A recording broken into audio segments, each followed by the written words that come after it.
मैं जब भी कोई वीडियो बनाता हूँ वेट गेन पर, फैट लॉस पर, हाइट बढ़ाने पर, वो चाहे इम्यूनिटी बढ़ाने पर हो, वो चाहे शरीर को मजबूत करने पर, मैं वीडियो के लास्ट में हर बार ये चीज़ जरूर बोलता हूँ कि पहले अपनी एनर्जी को कंट्रोल करो, उसके बाद आपकी डाइट एक्सरसाइज काम करेगी। पहलवान तो ब्रह्मचर्य का पालन करता ही है, लेकिन बॉडी बिल्डर जो होता है जब उनका कॉम्पिटिशन पास आता है तो वो भी ब्रह्मचर्य के नियमों का एक तरह से आप कह सकते हो उन सब नियमों का पालन करते हैं। जैसे कि वो काम वासना को कंट्रोल करके रखते हैं और नमक मिर्च प्याज ये सब छोड़ देते हैं, सुबह जल्दी उठकर वर्कआउट करते हैं, तो वो भी इन नियमों का पालन करते हैं। और मैं भी आपको बोलता हूँ कि प्राणायाम करके, ध्यान करके अश्लीलता को अपने दिमाग से खत्म करो और अपनी सेक्सुअल एनर्जी को बचाओ और सुबह ब्रह्म मुहूर्त के समय उठने की कोशिश करो। ये नियम ब्रह्मचर्य के ही अंदर आते हैं। अब बात पता है क्या है, मान लो मैं आपको 1 साल से हेल्थ के टिप्स दे रहा हूँ, चलो मेरी छोड़ दो, कोई भी यूट्यूबर जो कि ब्रह्मचर्य की शिक्षा दे रहा है, आज के समय के लड़कों को इस अश्लीलता की दलदल से निकालने के टिप्स दे रहा है, योग बता रहा है काम वासना पर कंट्रोल करने की, ब्रह्मचर्य से शरीर को बलवान बनाने के तरीके बता रहा है, इस सेक्सुअल ऊर्जा को अपने शरीर में धारण करने के तरीके बता रहा है 1 साल से।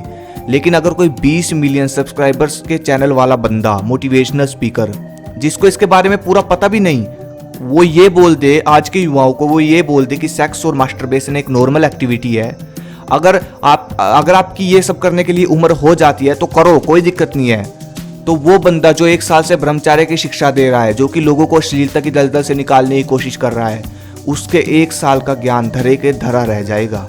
ये सोचने की बात है, क्योंकि हमारे यहाँ के लोगों के दिमाग में एक वायरस है, उनको झूठ सुनने में मजा आता है। अगर कोई छोटा यूट्यूबर आपको नॉलेज देगा ना, 100 बार बोलेगा कि मास्टरबेशन गलत है, आपको प्रूफ भी देगा, किताबों से पढ़ कर आपको बोलेगा कि मास्टरबेशन गलत है, ठीक है, तो आप नहीं मानोगे। लेकिन अगर कोई बड़ा डॉक्टर या कोई बड़ा यूट्यूबर जो कि इस फील्ड की नॉलेज भी नहीं रखता, या कोई मोटिवेशनल स्पीकर आपको ये बोल देना, आपको सिर्फ एक बार ये बोल दे, सिर्फ एक बार कि सेक्स और मास्टरबेशन नॉर्मल एक्टिविटी है, तो आप उसकी बात एक बार में ही मान लोगे। बस यही दिक्कत आ रही है, और मैं ज्यादा कुछ नहीं बोलूंगा, आप खुद बुद्धि लगाओ इसमें।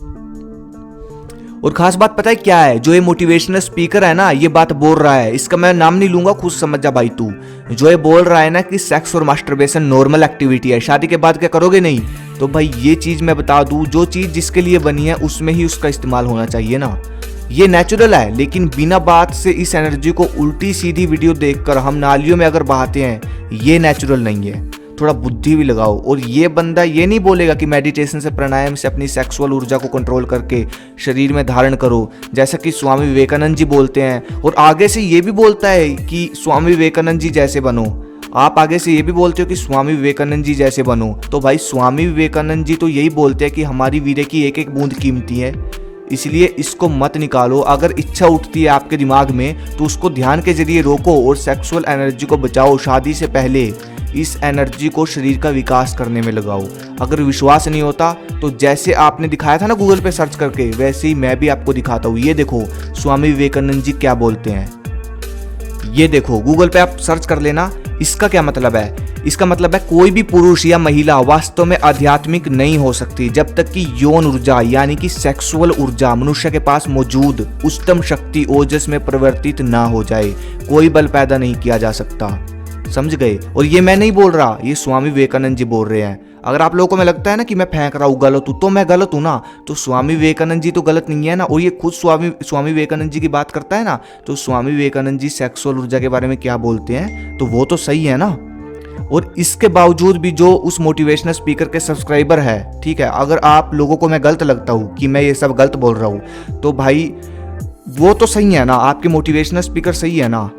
मोटिवेशनल स्पीकर आपके स्वामी विवेकानंद जी की बात बोलते हैं, चाणक्य जी की बात बोलते हैं, लेकिन इन्होंने तो कभी ये नहीं बोला कि ये सब नॉर्मल है, नेचुरल है। लेकिन नेचुरल है, लेकिन उसके लिए है जिस काम के लिए ये बना है, नालियों में बहाने के लिए नहीं बना है।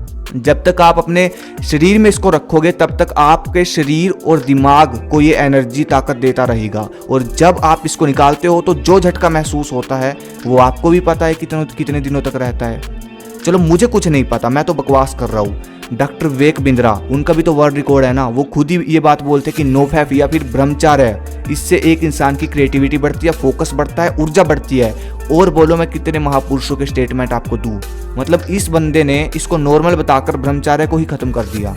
और इसके बाद भी अगर आप लोगों को लगता है कि इस मोटिवेशनल स्पीकर ने सही बोला है और मैं गलत बोल रहा हूँ, मैं फेंक रहा हूँ, तो भाई अगली वीडियो में पूरी सेक्सुअल एनर्जी हमारी बॉडी में हमारे ब्रेन में कैसे काम करती है, क्या क्या करती है, उस पर पूरी स्टडी करके ये वीडियो बनाऊंगा। ये टॉपिक यहाँ पे ख़त्म नहीं होगा, तब आपको समझ आएगा। ये कोई आसान बात नहीं है। पहले आपने बोला, ठीक है, आपने 3-4 वीडियो इस पर बनाई हुई है, संदीप महेश्वरी की बोल रहा हूँ, ठीक है। ये कोई आपने हर उन तीनों वीडियो में आपने इसको नॉर्मल एक्टिविटी बता रखा है। मोटिवेशनल भी तभी काम करता है जब शरीर में एनर्जी होगी, जब एनर्जी को कंट्रोल करना सीखोगे। जय हिंद, जय भारत, भारत माता की जय।